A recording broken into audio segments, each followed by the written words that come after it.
सुमन की कहानी का पहला पार्ट तो सबने सुना, जिसमें उसकी मासूमियत, सादगी और सच्चाई का जादू था। लेकिन सुमन का जीवन सिर्फ इन्फ्लुएंसर बनने की कहानी नहीं थी।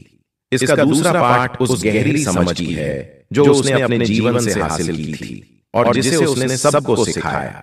गांव में सुमन की ख्याति केवल उसकी सुंदरता और सादगी के कारण नहीं थी, बल्कि उसकी सोच और दृष्टिकोण ने लोगों को प्रभावित किया था। गांव के छोटे छोटे बच्चे, जवान लड़के लड़कियां, यहां तक कि बुजुर्ग लोग भी सुमन की बातों को ध्यान से सुनते थे।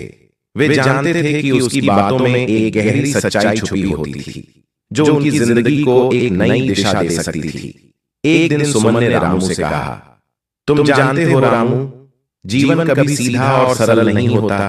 हम जितना सोचते हैं उतना सादा नहीं होता।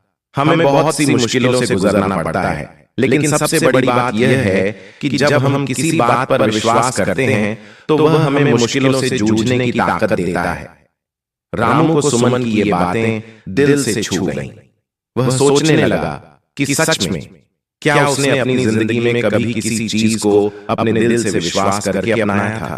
क्या वह कभी ईमानदारी और सच्चाई के रास्ते पर चलने की कोशिश करता था, या फिर वह भी उन झूठी मान्यताओं और बातों में खो गया था जो समाज ने उसे थोप दी थी?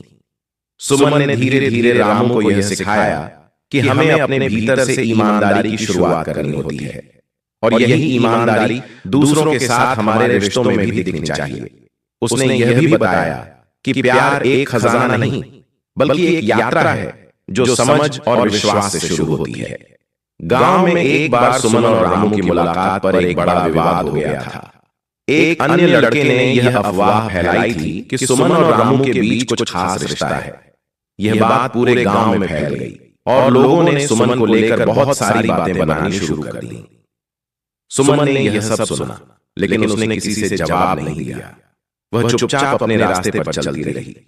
रामू ने एक दिन सुमन से पूछा, तुमने उन अफवाहों को लेकर किसी से बात क्यों नहीं की? क्या तुम डर गई हो? सुमन मुस्कुराते हुए बोली, रामू, मैं जानती हूं कि लोग क्या कहेंगे, लेकिन मैं यह भी जानती हूं कि जो लोग मुझे सच्चा समझते हैं वे कभी मेरे बारे में गलत नहीं सोचेंगे।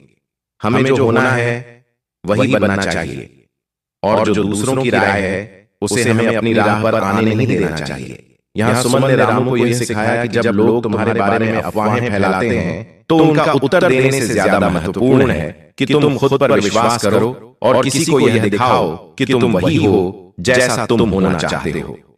समय बीतता गया और सुमन ने और रामू ने कई और ऐसे सबक सीखे। वे दोनों अब समझने लगे थे कि जीवन का असली उद्देश्य क्या है। यह न केवल खुद को जानने में है, बल्कि दूसरों के साथ सच्चे रिश्ते बनाने में भी है। सुमन ने रामू को यह भी समझाया कि प्यार और रिश्ते कभी भी बिना संघर्ष के नहीं आते। किसी भी रिश्ते में विश्वास और समझ की आवश्यकता होती है। अगर हम किसी से सच्चा प्यार करते हैं तो हमें उन मुश्किलों का सामना करना पड़ता है जो प्यार को साबित करती हैं, और इन कठिनाइयों के बाद ही हम असली रिश्ते की ताकत और सुंदरता को समझ पाते हैं। प्यार सिर्फ एक भावना नहीं है रामू, सुमन ने कहा, यह एक जिम्मेदारी है, एक एहसास है जो बिना शर्त होता है।